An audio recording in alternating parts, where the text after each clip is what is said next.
आज की कहानी है अकबर बीरबल की कहानी।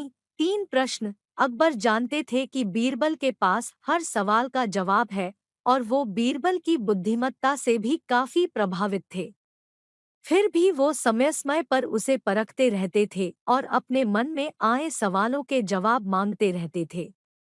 इन दोनों का ऐसा ही एक रोचक किस्सा है जिसमें अकबर ने बीरबल से ईश्वर से जुड़े 3 प्रश्न पूछे थे। वो 3 प्रश्न थे। 1, ईश्वर कहाँ रहता है? 2, ईश्वर कैसे मिलता है? 3, ईश्वर करता क्या है? जब अकबर ने ये प्रश्न पूछे तो बीरबल बहुत हैरान हुए और उन्होंने कहा कि इन प्रश्नों के उत्तर वह कल बताएंगे। इतना कहकर बीरबल घर लौट आए। बीरबल इन प्रश्नों को लेकर काफी सोच विचार कर रहे थे, जिसे देख बीरबल के पुत्र ने चिंता का कारण पूछा। बीरबल ने अकबर के 3 प्रश्नों का किस्सा बता दिया। बीरबल के पुत्र ने कहा कि परेशान ना हो, वह खुद कल दरबार में बादशाह को इन तीनों प्रश्नों के जवाब देगा। और अगले दिन बीरबल अपने पुत्र के साथ दरबार में पहुंचे। बीरबल ने बादशाह से कहा कि आपके तीनों प्रश्नों के जवाब तो मेरा पुत्र भी दे सकता है। अकबर ने कहा, ठीक है, तो सबसे पहले बताओ कि ईश्वर कहाँ रहता है। प्रश्न सुनकर बीरबल के पुत्र ने चीनी मिला हुआ दूध मंगाया और उसने वह दूध अकबर को दिया और कहा कि चखकर बताइए दूध कैसा है। अकबर ने दूध चखकर बताया कि यह मीठा है। इस पर बीरबल के पुत्र ने कहा कि क्या आपको इसमें चीनी दिख रही है? अकबर ने कहा, नहीं, चीनी तो नहीं दिख रही है, वह तो दूध में घुली हुई है।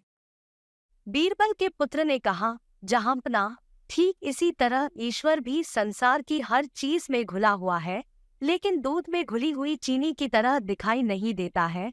बादशाह अकबर जवाब से संतुष्ट हो गए। अकबर ने दूसरा प्रश्न पूछा, ठीक है, तो अब ये बताओ कि ईश्वर कैसे मिलता है।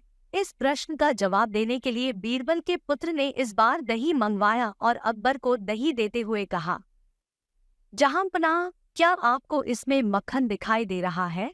अकबर ने कहा, दही में मक्खन तो है, लेकिन दही मतने पर ही मक्खन दिखाई देगा। बीरबल के पुत्र ने कहा, जी हाँ, ठीक इसी प्रकार ईश्वर भी मन का मंथन करने पर ही मिल सकते हैं। बादशाह अकबर इस जवाब से भी संतुष्ट हो गए। अकबर ने तीसरा प्रश्न पूछा, ईश्वर करता क्या है? बीरबल के पुत्र ने कहा, इस प्रश्न के जवाब के लिए आपको मुझे गुरु मानना होगा। बादशाह अकबर ने कहा, ठीक है, अब से तुम मेरे गुरु और मैं तुम्हारा शिष्य। बीरबल के पुत्र ने आगे कहा, गुरु हमेशा ऊंचे स्थान पर बैठता है और शिष्य हमेशा नीचे बैठता है। बादशाह अकबर तुरंत ही अपने सिंहासन से उठ गए और बीरबल के पुत्र को सिंहासन पर बैठाकर खुद नीचे बैठ गए। सिंहासन पर बैठते ही बीरबल के पुत्र ने कहा, जहांपनाह, यही आपके तीसरे प्रश्न का जवाब है। ईश्वर राजा को रंग बनाता है और रंग को राजा बना देता है। बादशाह अकबर इस जवाब से भी संतुष्ट हो गए और बीरबल के पुत्र की बुद्धिमत्ता से प्रभावित हो उसको इनाम दिया। सीख, धैर्य और सूझबूझ से हर प्रश्न का जवाब और हर समस्या का हल पाया जा सकता है।